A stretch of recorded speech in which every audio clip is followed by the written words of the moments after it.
Hello, my fellow Australians. It is I, Aussie Trump, here with some very interesting news about the recent selection and the completely expected Labour landslide.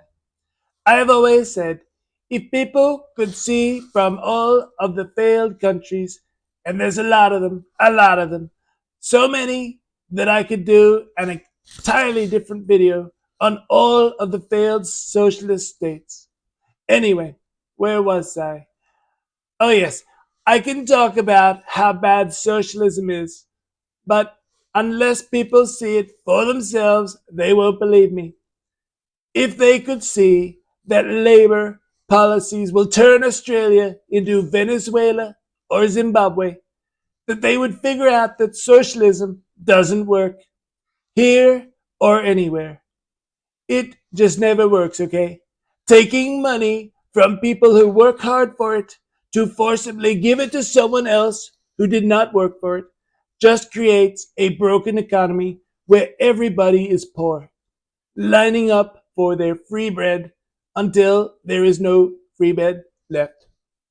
As they say in socialism, you wait in line for the bread, while in capitalism, the bread waits in line for you.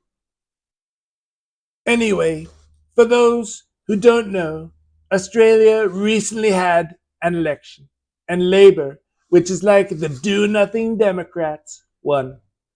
Labour is led by Albo, who thinks that you can charge your electric car with solar at night, and even fell off the stage, just like Biden. True story. So the election happened very predictably, and victory was declared for Labour within a few minutes by the old guy working at the ABC. I mean, they didn't even have time to open a single ballot box in Perth. Poor Perthians, Perthites, Perthlings. I'm going to stick with Perthlings because, quite frankly, it sounds kind of cool. Most people watching the TV didn't even have time to finish a single drink before the boring speeches began. Those who wanted to play drinking games with words like policy, sensible, or tax cuts were sorely disappointed. I really feel sorry for you, Dave and Shay. I really do. The news anchors read their scripts and waxed lyrical about numbers and colors for a good few hours until everybody got so bored that they put the footy on. I mean, at least the pies didn't win, or there would have been riots in the streets, certainly. Since then, many people have been questioning those results, I for one, suggesting it may have been rigged, that the results were staged, and the officials were bought out. And I'm not just talking about the footy. Several eyewitnesses allegedly saw buses of people being brought to polling booths with translators, Indian food, and read how to vote cards. Nothing would surprise me at this point. Even so, Dutton the Dud didn't deserve to win, and the Liberal Party will need to rethink their entire strategy. Instead of ignoring their base, moving further and further left, and copying Labour with, quite frankly, terrible policies. Terrible.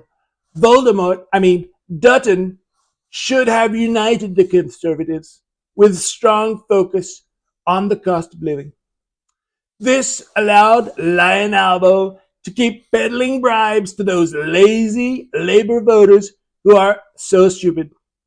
They don't even realize the government is paying them a small portion of their own taxes, which they'll tax again.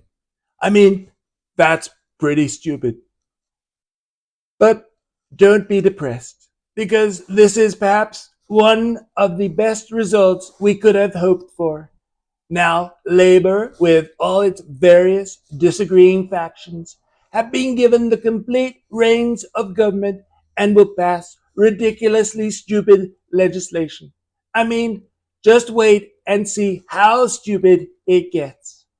They will also drive the Australian economy into a huge crash with the highest rates of unemployment, homelessness, poverty, violent crimes, and hunger. So basically, like Venezuela, Zimbabwe, or San Francisco. Well, maybe not as bad as California, but still pretty bad. Anyone with more than half a brain will never vote Labor ever again, just like the Democrats. And then, my fellow Australians, once the Labor Party is abolished, the winning can be beginning. Anyway, if there's anything you'd like me, Aussie Trump, to talk about, just let me know in the comments, okay? Okay. Please stay safe out there and may God bless you and God bless Australia.